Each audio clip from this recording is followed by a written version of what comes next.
मुल्क भर में कोरोना वायरस के वार तेज हो गए हैं। लॉकडाउन मजीद रहेगा या नहीं, कौमी राब्ता कमेटी पीर को बड़ी बैठक में बड़ा फैसला करेगी। चारों सूबों के वज़राए आला अपनी अपनी सिफारिशात पेश करेंगे। इस्लामाबाद से अब्बास शबीर की रिपोर्ट में देखते हैं।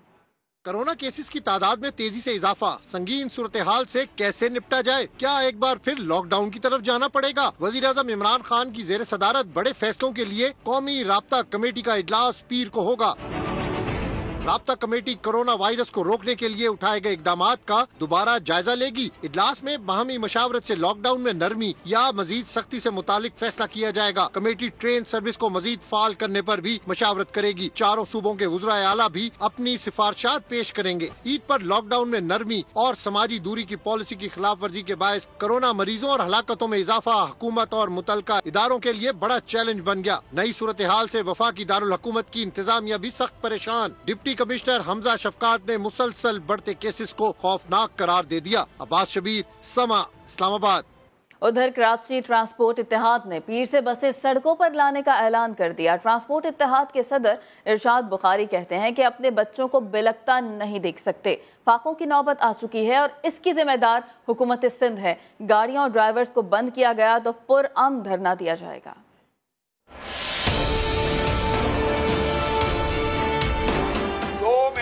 14 दिन हो गए हमारी गाड़ियां खड़ी हैं और फाकों की नौबत आ गई है।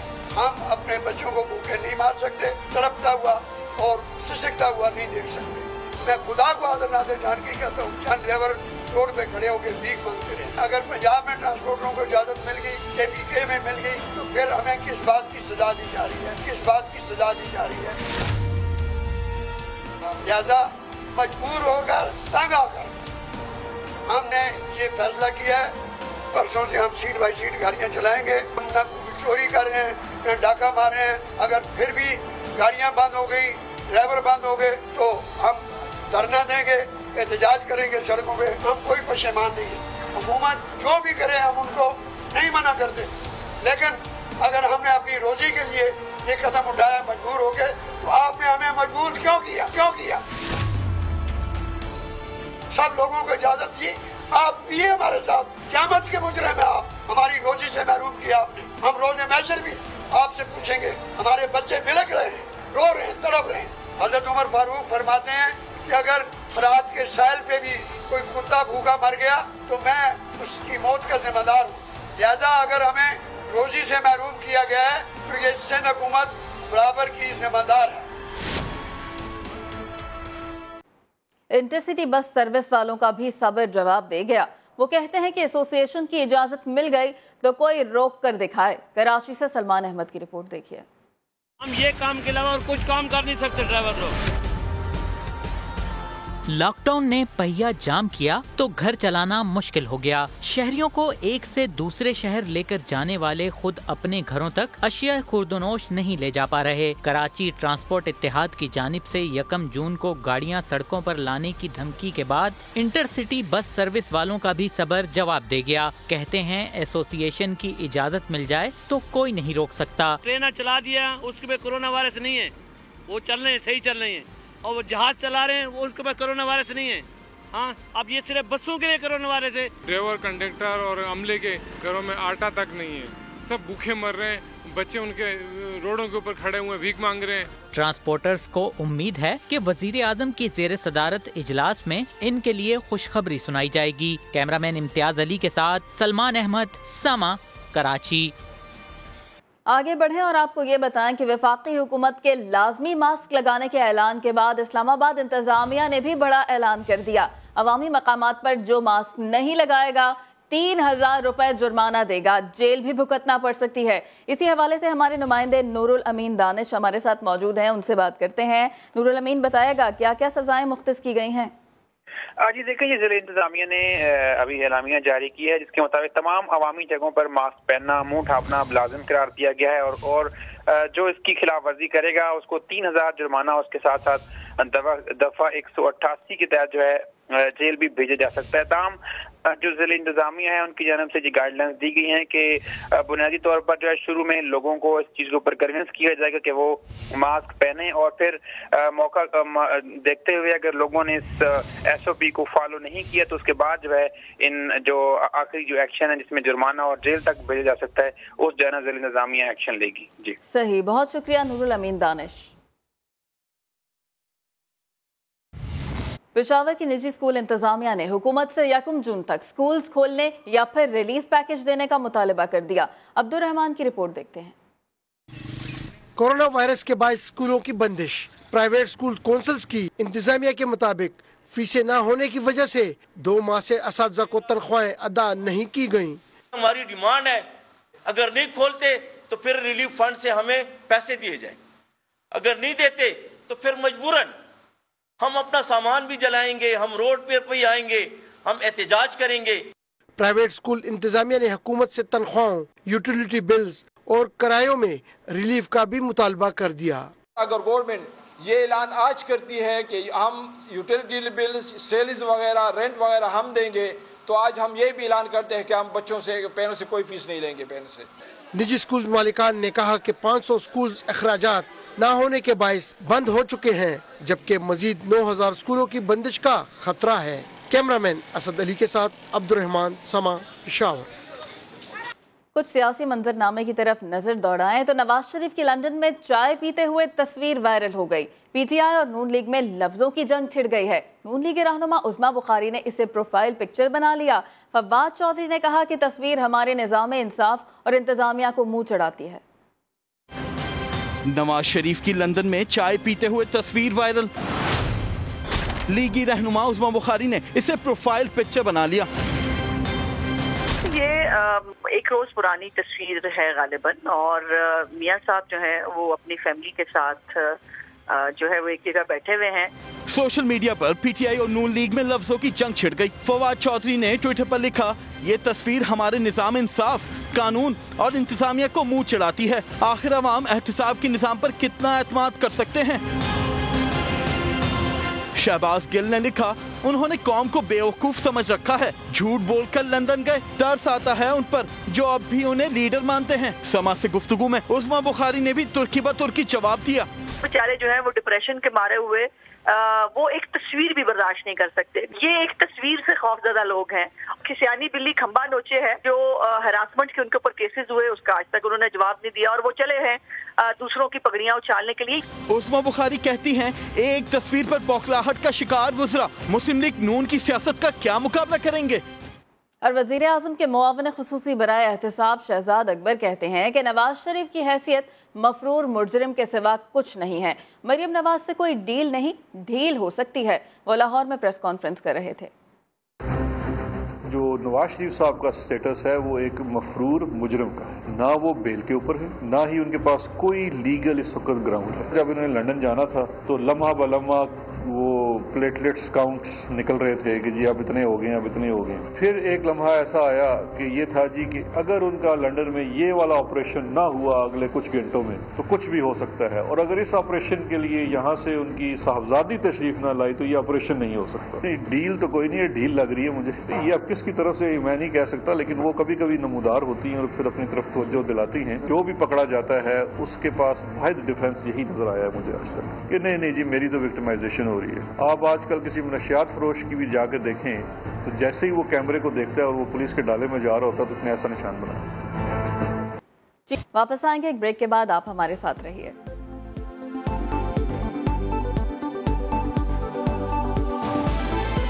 अब आपको बताएं कि इस वक्त सिंध असम्बली में कायदे हिज़्ब इख्तिलाफ फिरदौस शमीम नकवी प्रेस कॉन्फ्रेंस कर रहे हैं। टर्म्स ऑफ रेफरेंस आज पाकिस्तान तहरीक इंसाफ और मैं as leader of the opposition Sindh assembly demand करता हूं from the prime minister of Pakistan कि एक Sindh specific sugar inquiry committee बनाई जाए, और उसमें क्या क्या इंक्वायर किया जाए वो मैं बताता हूं कि ये उस इंक्वायरी रिपोर्ट को कवर करना है।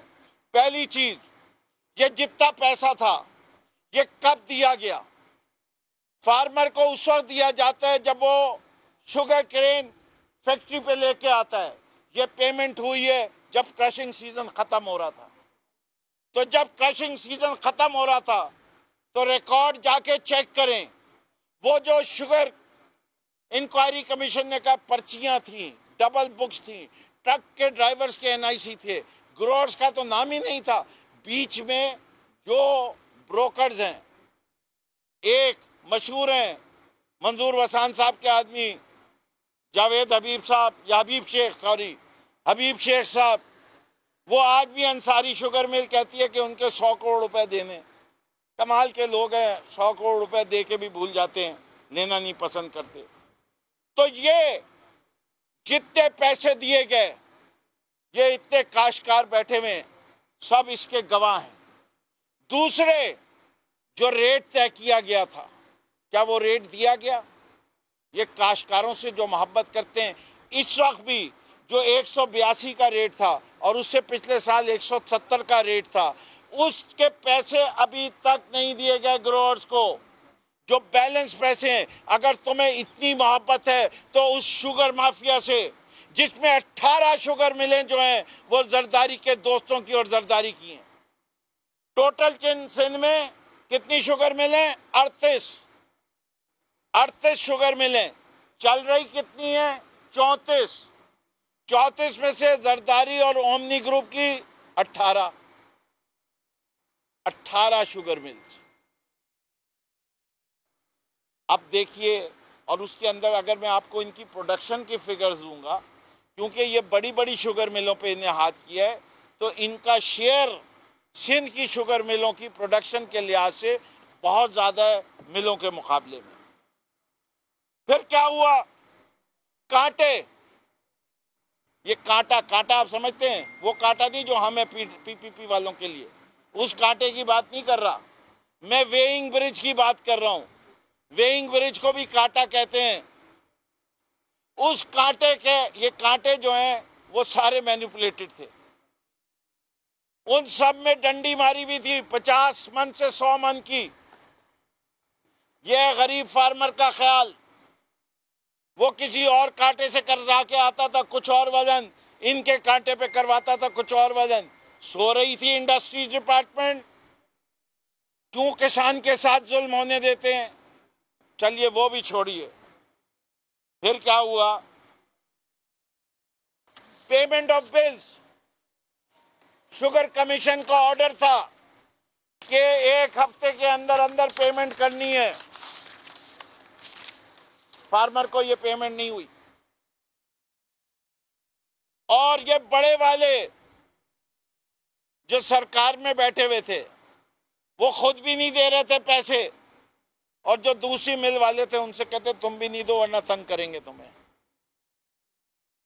ये है मोहब्बत काश्तकार के साथ। फिर सुप्रीम कोर्ट में पिटीशन की गई ओमनी ग्रुप के खिलाफ कि जी उन्हीं ने पैसे नहीं दिए।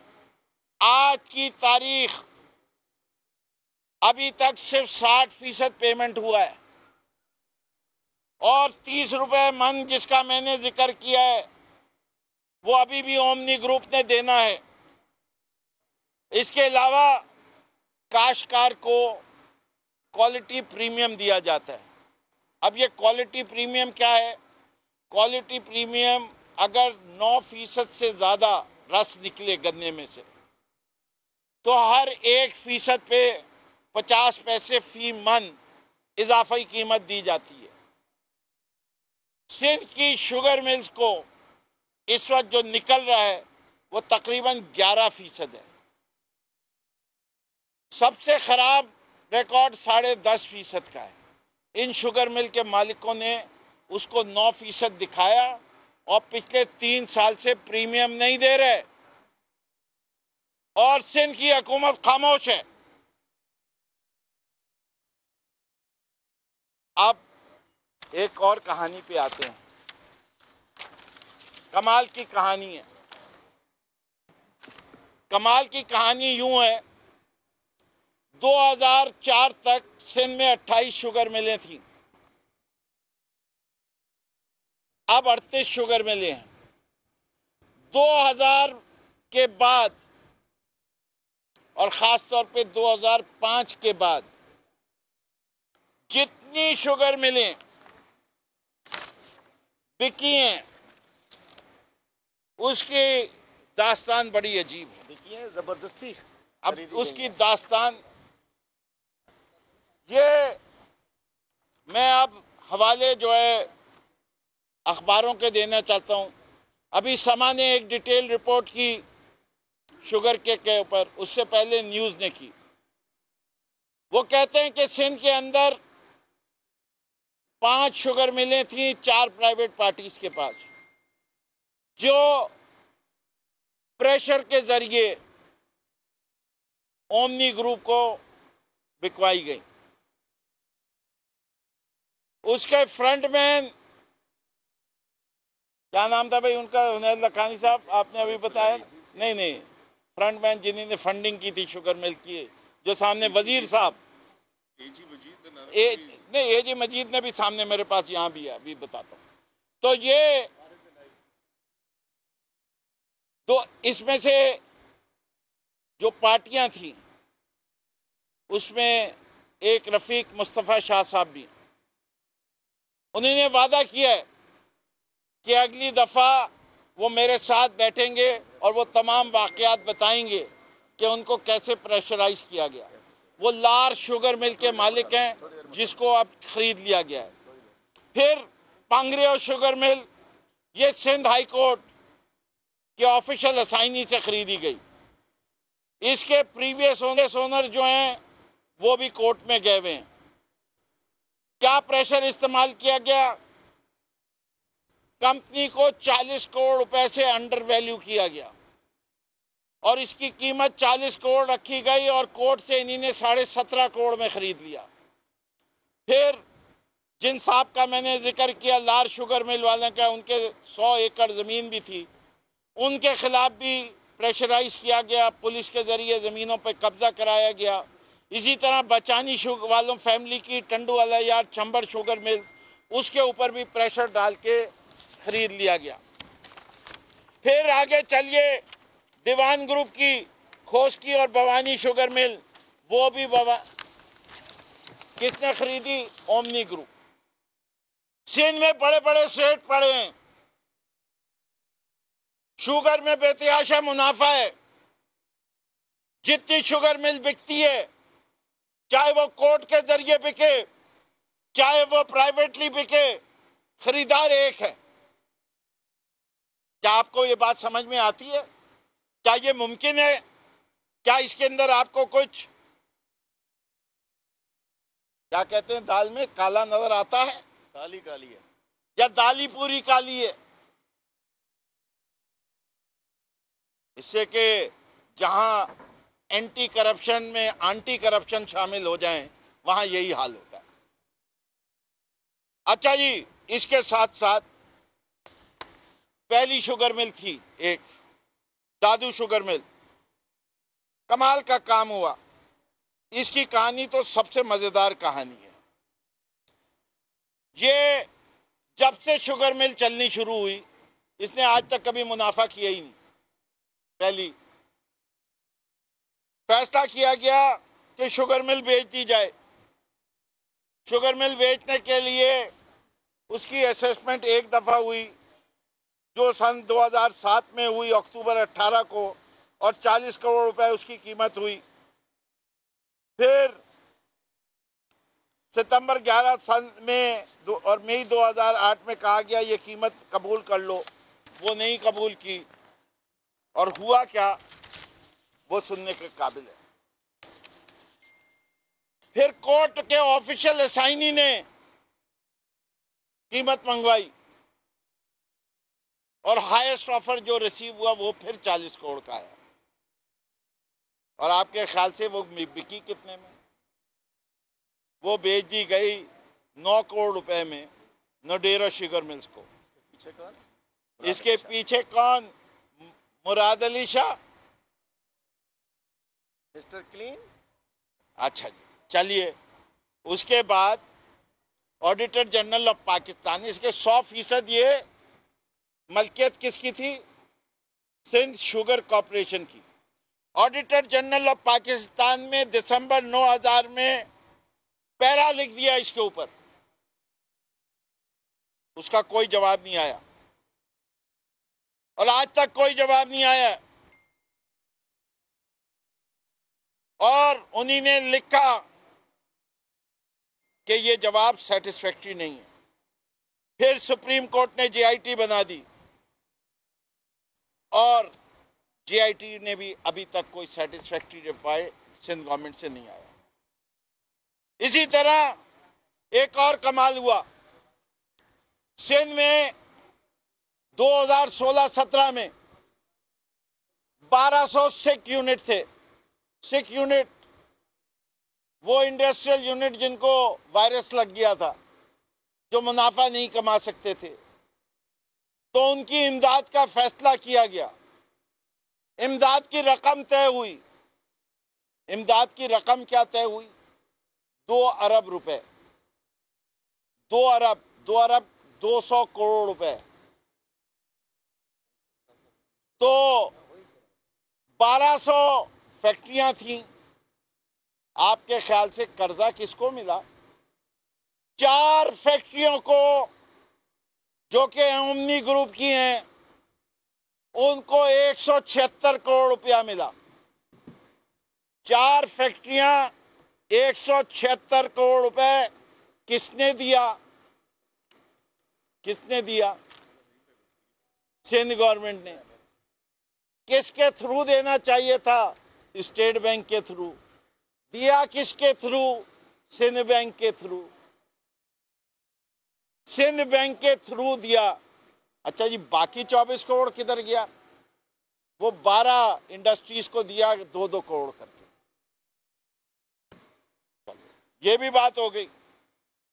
अब आते हैं एक और हसीन वाक़े के ऊपर, जिसके अंदर आपको जरा बताता हूं। जेआईटी, ये आप क्योंकि इंटरनेट पे अवेलेबल है, उसका सफ़ा नंबर 41, जेआईटी उसका सफ़ा नंबर 41, हेडिंग है abnormal and exponential growth of omni cartel. इसकी लोनिंग इंफॉर्मेशन, ये आप हजरात जो कैमरा मैंने, मैं चाहूंगा कि आप इस ग्राफ के ऊपर जरा फोकस करवा दें। ये है कि किस तादाद से इनके कर्जों में इजाफा हुआ है। ये कर्जों के इजाफे का ग्राफ है, ओमनी ग्रुप के कर्जों के इजाफे का ग्राफ। अब मैं इसकी फिगर्स भी सुना देता हूं।